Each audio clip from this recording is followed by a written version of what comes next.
Or maybe they should have gone to Amazon and buy some testicles online. Instead of just saying, sure, I'll just show you the phone records of a sitting United States senator on the basis of an administrative subpoena. Yes, Senator, there were actually 8 sitting United States Yeah, I senators, heard that. and you would have Heard to that. have cause. I'm sorry, what do I have to show? You would have to have cause to get the Good subpoena. cause or probable cause? Probable cause. Okay. You know, get a massage, get a massage. And what happened in that massage room, I assume, was a video. Senator John Kennedy came into this hearing with 2 clear goals: to expose what he calls the weaponization of the DOJ and to shine a light on the darkest corners of the Jeffrey Epstein case. He didn't ask easy questions. He used aggressive hypothetical scenarios to corner Attorney General Pam Bondi on the FBI's shocking collection of phone records from 8 Republican senators. Then, he drops the absolute bomb of former Commerce Secretary Howard Lutnick's claim that Epstein was the greatest blackmailer ever. This is an absolute masterclass in legal pressure and political theater. Let's break it down. I go to the telecommunication companies, the phone companies. Let's single out AT&T, and I say, look, I know you're busy, but I want to see a copy of the phone records of a sitting United States senator. They're not going to just give them to me, are they? No, Senator, of course not. In fact, they're probably going to ask me what planet I just parachuted in from, aren't they? Yes, Senator. They're going to tell me to come back with a subpoena, aren't they? Yes, Senator. Okay. What do I have to show in that subpoena to get those phone records of a sitting? Did I mention it was a sitting United States senator? I can't remember. What do I have to show to get the phone records of a sitting United States senator? Yes, Senator, there were actually 8 sitting United States Yeah, I senators, heard that. and you would have to have cause. I'm sorry, what do I have to show? You would have to have cause to get the Good subpoena. cause or probable cause? Probable cause. Okay. Probable cause, or if it's a subpoena, deuces take them, good cause, to show what? You would need good cause for a subpoena ducis tecum, and what you would have to show is that you believed a crime had been committed, or there was a possibility of a crime, or that could lead to other crimes. Kennedy is laying the groundwork for a future lawsuit here. He's making Bondi confirm the highest legal standard for seizing data from a sitting lawmaker. By forcing her to say probable cause and criminal conspiracy, he's setting up the argument that if those records were collected with anything less, as the preliminary toll analysis might suggest, then the previous DOJ committed a massive constitutional overreach. This is pure procedural attack. And if they should have filed a motion to quash, and a reasonable person would have filed a motion to quash, because this is a sitting United States senator, and they didn't file a motion to quash, they would incur civil liability, wouldn't they? Senator, typically phone companies follow a subpoena from a United States I know they attorney. do, but they don't have to. They could challenge it, Senator. Yeah. And if they don't challenge it, they better have a damn good reason, right? Right? Senator, I can't talk about the facts of this particular This is just a case. hypothetical. In general, hypothetically, Senator, maybe they didn't recognize any of the names of the 8 sitting United States senators. Hypothetically. That was a joke. Or maybe they should have gone to Amazon and buy some testicles online. Instead of just saying, sure, I'll just show you the phone records of a sitting United States senator on the basis of an administrative subpoena. This is where Kennedy turns up the heat from political outrage to a legal threat. He's warning the telecommunication companies they could be sued for not defending their customers' privacy, especially lawmakers.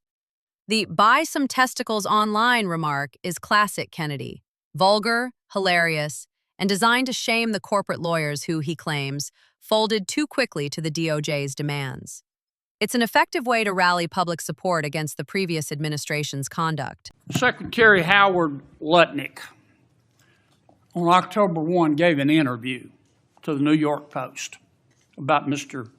Epstein. And he described Mr. Epstein as, quote, the greatest blackmailer ever. close quote. Have you reviewed that transcript of that interview? I have not reviewed the transcript, but I saw the clip of it. Okay. It appears that Secretary Lutnick was Mr. Epstein's next door neighbor. In fact, their townhomes shared a wall. And the reporter that was talking to Mr. Lutnick, she asked how other prominent men could have been associated with Epstein when Mr. Lutnick could immediately sense that he was a, quote, pervert. And then Secretary Lutnick said, or rather the reporter said, did they see it and ignore it? Do you remember that from the interview? I do. And Commerce Secretary Lutnick said, no, they participated. And then Commerce Secretary Lutnick goes on to say, quote, that's what his MO was. You know, get a massage, get a massage. And what happened in that massage room, I assume, was a video. This guy was the greatest blackmailer ever, blackmailed people. That's how he had money, end quote. Is that true? Senator, as our July memo said, we did not uncover evidence. This case has gone through 3 administrations, as well as former U.S. Attorney Alex Acosta. I know that, Pam. But have you interviewed Secretary Lutnick? No, Senator. Do you plan to? The sudden shift to Epstein is deliberate. Kennedy is using a highly inflammatory, high-profile scandal to distract from and counter the DOJ's official statements. The quote from a former cabinet official alleging that Epstein used blackmail videos to secure a light sentence is explosive. Bondi is clearly evasive, refusing to commit to interviewing Lutnick, instead saying she'd defer to the FBI director. This non-answer only fuels the public's perception that the DOJ is avoiding the political fallout of this entire scandal. If he wants to talk to the FBI or the FBI wants to talk to him, that is more than on. Don't you think you ought to talk to him after this interview? Senator, if Howard Lutnick wants to speak to the FBI and if Director Patel wants to speak to Howard Lutnick, absolutely. Okay. Maybe we ought to get Mr. Lutnick in here too, Mr. Chairman. What Senator Kennedy did in this segment was brilliant political judo. He took the 2 most politically toxic narratives surrounding the former special counsel and the FBI, the alleged political surveillance of sitting senators, and the ongoing secrecy around the Jeffrey Epstein case, and used them to put Attorney General Pam Bondi on the spot. Regarding the senator's phone records, the core of Kennedy's argument isn't whether the former special counsel had a right to investigate. It's about the process. He's drawing a clear line, arguing that seizing the data of 8 sitting U.S. senators who are co-equal members of the legislative branch without a clear, publicly defensible demonstration of probable cause represents an unacceptable weaponization of the Justice Department. He's framing the issue not as a criminal investigation, but as a political invasion, and he's using the threat of civil liability against the phone companies to amplify the pressure.